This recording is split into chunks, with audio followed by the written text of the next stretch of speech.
Hi, I'm Miles Trotter, and right now I'm canoeing through Quetico Park in Northern Ontario with some great friends. And it's such an inspiring place, it really makes me think about the hero's journey. Today, I want to talk about one of the greatest battles we have to fight, which is against our love of power and control.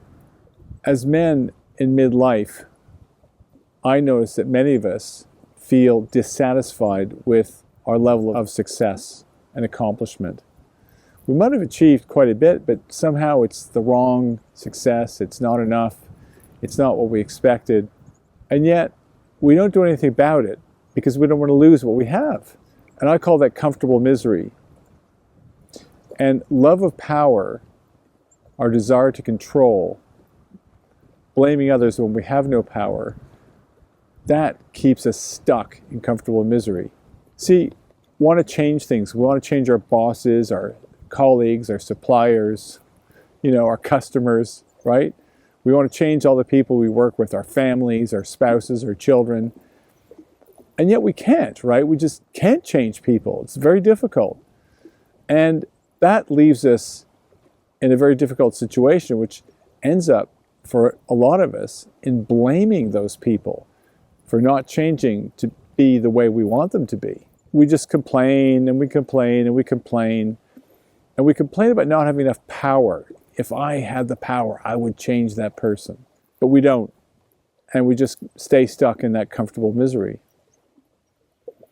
On the other side is this incredible desire to control. In a work context, when you're trying to control one person, 10 people, 100, or even 100 million, that takes a lot of energy. It takes an enormous amount of effort to do that, which often leads to cruelty and barbarism.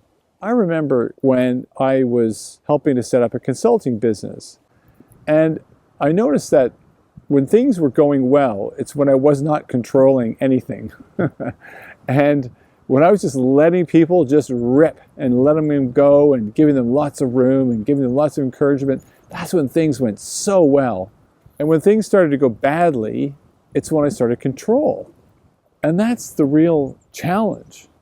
Eventually, I become a consultant again. And it's funny, having no power, no formal power, and no ability to control anybody, in some ways actually gave me quite a lot of power. Because I had a lot of moral authority, having been the boss, and a lot of experience. I knew how things worked.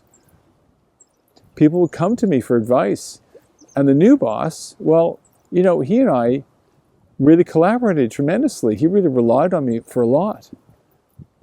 It was a really interesting experiment for me, an example of what it means to let go of control.